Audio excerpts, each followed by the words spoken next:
તો ભરૂચથી મહત્વપૂર્ણ સમાચાર સામે આવી રહ્યા છે, જ્યાં ભરૂચના કરસક પાસે ઈંટો ભરેલ જે ટ્રક કાચમાં ખાબકી છે।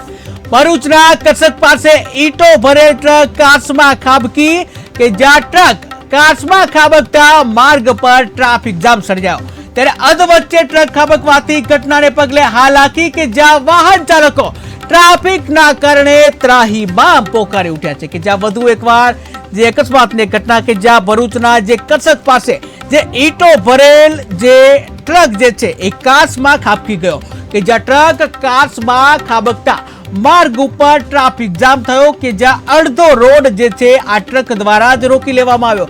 જ્યાં ટીવી સ્ક્રીનના દ્રશ્યો તમે સ્પષ્ટ જોઈ શકો છો કે જ્યાં એક ઈંટો ભરેલો ટ્રક જે છે કાચમાં ખાબકી ગયો છે અને જ્યાં કાચમાં ખાબકતા પાછળનો ભાગ જે છે કાચમાં ખાબક્યો છે અને આગળનો ભાગ ઊંચો થઈ ગયો છે। ત્યારે જે ટ્રકનો અડધો ભાગ છે રોડ સાઈડમાં આવી ગયો છે અને જ્યાં અડધો ભાગ રોડ સાઈડમાં આવી જતા અડધો જે રોડ જે છે એ રોડ જે છે એ રોકાઈ ગયેલો અને જેને લઈને અડધો જે રોડ જે છે એના પર જે ટ્રાફિક જામના જે દ્રશ્યો જોવા મળી રહ્યા છે। ત્યારે તમે ટીવી સ્ક્રીનના દ્રશ્યો જોઈ રહ્યા છો જ્યાં ઈંટો ભરેલો એક ટ્રક છે કાચમાં ખાબક્યો છે, જેનું પાછળનું જે વ્હીલ જે છે એ કાચમાં ફસાઈ ગયું છે અને જેને લઈને જે ટ્રક જે આખો અડધો ટ્રક છે કાચમાં ખાબકી ગયો છે। ત્યારે આગળનો ભાગ રોડ સાઈડમાં છે અને જે અડધો જે રોડ છે એ રોકી રહ્યો છે।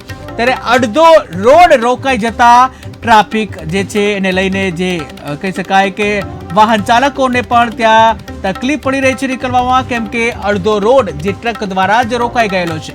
કે જ્યાં જે પ્રાંતિજના જે કહી શકાય કે આ ઘટના છે ભરૂચની કે જ્યાં ભરૂચમાં આ ઘટના બની છે, જ્યાં ભરૂચના કરસક પાસે જે ઈંટો ભરેલો જે કાર છે એ કાર જે છે ખાબકી ગયો છે। ત્યારે જે ટ્રક કાચમાં ખાબકતા માર્ગ ઉપર ટ્રાફિક જામ થયો। ટીવી સ્ક્રીનના દ્રશ્યો તમે જોઈ રહ્યા છો કે જ્યાં એક ઈંટો ભરેલો ટ્રક કે જે કાચમાં ખાબકી ગયો છે, અડધો જે પાછળનો ટાયર છે એ કાચમાં ખાબકેલું જોવા મળી રહ્યું છે અને જેને પગલે અડધો રોડ છે એ રોકાઈ ગયો છે ટ્રકના લીધે અને જેને પગલે વાહન ચાલકોને ત્યાંથી નીકળવામાં તકલીફ પડી રહી છે અને એને પગલે ટ્રાફિક જામ પણ સર્જાયો। ત્યારે અધવચ્ચે ટ્રક ખાબકવાની ઘટનાને પગલે જે લોકોને ત્યાંથી નીકળવામાં હાલાકી પડી રહી છે, ત્યારે વાહન ચાલકો ટ્રાફિકના કારણે પણ ત્રાહિમામ પોકારી ઉઠ્યા છે।